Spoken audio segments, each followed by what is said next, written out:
Assalamualaikum warahmatullahi wabarakatuh. Perkenalkan, nama saya Hilma Fitratu Zuria dengan NIM 222-1010-325. Di sini saya akan membahas tentang struktur organisasi fungsional. Struktur organisasi fungsional adalah jenis struktur organisasi yang umum digunakan perusahaan dengan mengelompokkan tenaga kerja berdasarkan keahliannya.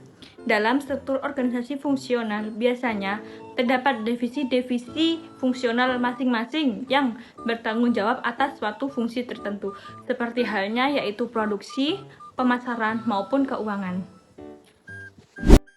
Halo, Assalamualaikum warahmatullahi wabarakatuh. Perkenalkan, nama saya Devi Hajar dari kelas C3. Jadi, di sini saya akan melanjutkan materi yang tadi sudah disampaikan oleh rekan kami, yaitu Hilma. Dalam struktur organisasi fungsional, adanya alur kerja dan hubungan kerja yang jelas dapat mempermudah tim dalam berkomunikasi sehingga proses pengambilan keputusan menjadi jauh lebih cepat. Struktur organisasi fungsional banyak digunakan, seperti struktur organisasi divisi, struktur organisasi matriks, komite, dan juga tim. Assalamualaikum warahmatullahi wabarakatuh. Perkenalkan, nama saya Niko Kristanto, NIM 222-1010-356. Saya akan menjelaskan tentang struktur organisasi dirisional. Struktur organisasi dirisional adalah jenis struktur organisasi yang digunakan perusahaan dengan mengelompokkan tenaga kerja berdasarkan produk, wilayah, atau pasar.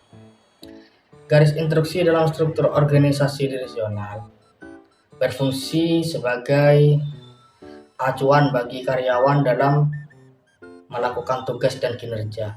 Biasanya berisi tujuan, sasaran, dan strategi yang harus diikuti oleh karyawan dalam melakukan tugas dan kinerja. Koordinasi dalam struktur organisasi berisi fungsi sebagai penghubung antara divisi dan divisi yang Assalamualaikum warahmatullahi wabarakatuh. Perkenalkan, nama saya Nur Fajri Marsala Putri. Di sini saya akan menjelaskan tentang struktur organisasi lini.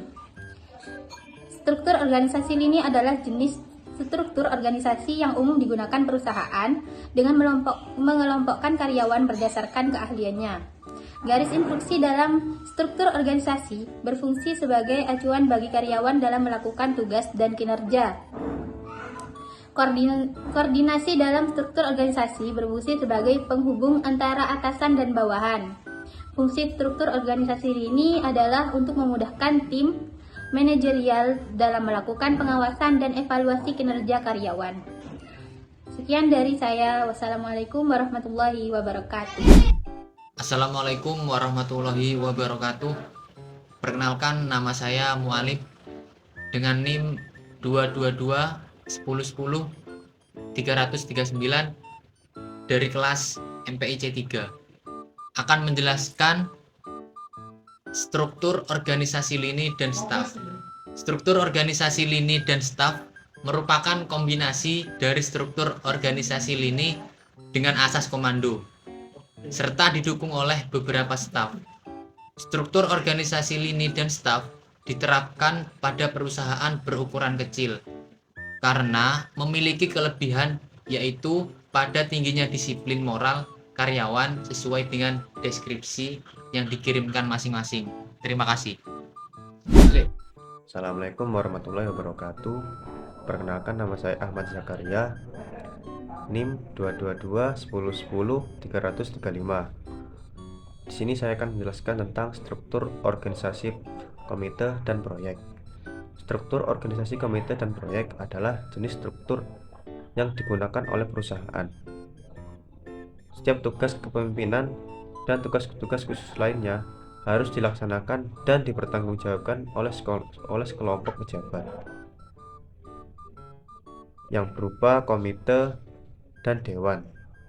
Fungsi dari organisasi ini adalah untuk mendukung dan memudahkan tim manajerial dalam melakukan pengawasan dan evaluasi kinerja karyawan. Sekian dari saya, terima kasih.